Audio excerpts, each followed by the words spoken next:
Come with me, toy fans.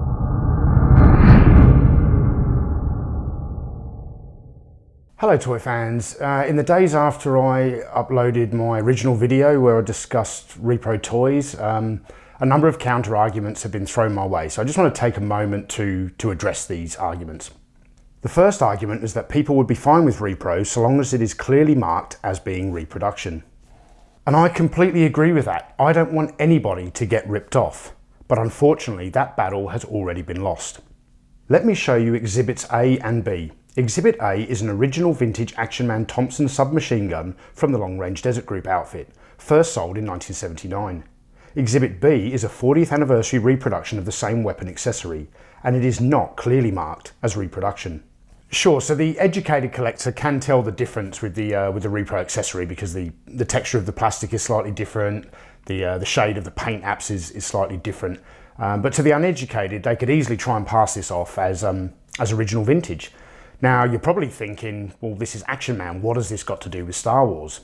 Well, Hasbro owns the rights to Action Man, and the 40th anniversary series was released under a Hasbro license. Admittedly, they did mark the packaging as being reproduction, and the figures you can spot a mile away. But when it comes to the outfits, it's very difficult to tell them apart.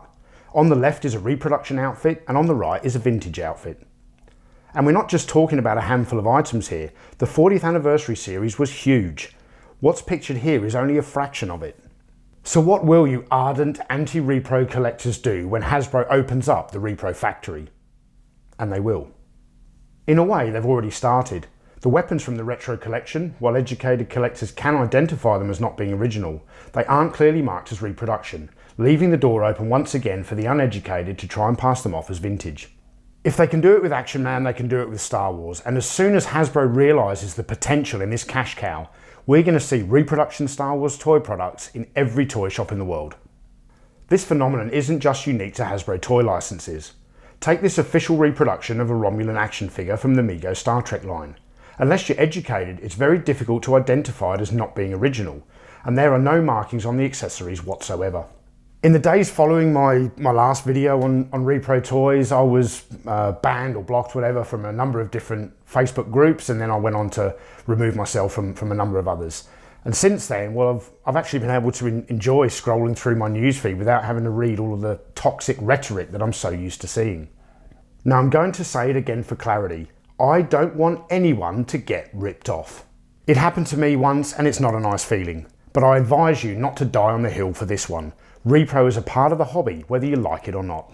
Run, Jedi, run. You have only prolonged the inevitable. Now the second counter argument that I want to address is this whole concept of majority rules. Apparently the majority of Star Wars collectors are staunchly anti-Repro and therefore the majority wins. Well, I disagree. Firstly, I don't think you are in the majority, but even if you were, that doesn't give you the right to dictate how other people collect. By all means, enforce your rules within your own Facebook groups, but you cannot enforce those rules on the community as a whole. People are allowed to have different points of view. It's called free speech.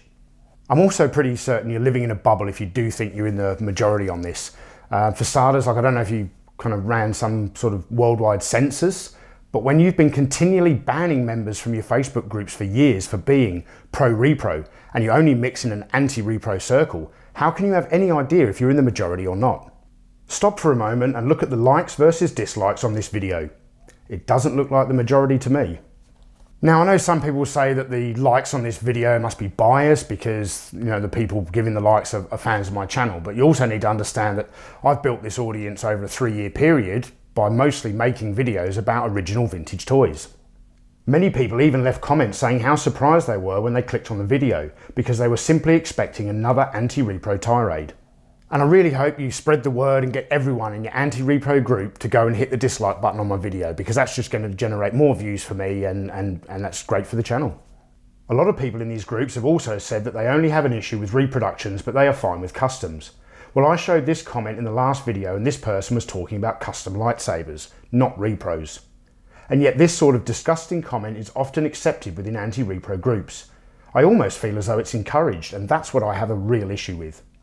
People within the anti-repro ranks make comments like these, and the admins rarely censor them, and the other members of the groups don't check them on it, which creates a very negative social environment. Michael from Retroblasting was even told by an anti-repro campaigner that he wanted him dead. That's beyond reprehensible. This is also difficult to fathom when you consider that Michael owns a full Star Wars collection comprised of nothing but vintage.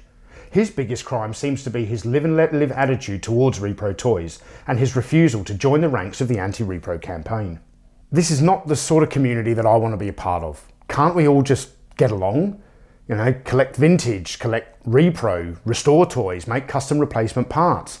Just do whatever makes you happy and don't dictate your opinions towards other collectors. If you agree with me on this, then you should definitely join the new Facebook group called Unboxed Toy Collectors, which is run by Mr. Lurch. You should also check out his YouTube channel, Mr. Lurch's Things, which is devoted to vintage computers and vintage toys. I'll leave a link in the description below. No matter what side of this debate you sit on, you're all entitled to your opinion, but you must also be accountable for the things that you say. So I appeal to all of you, please remain civil.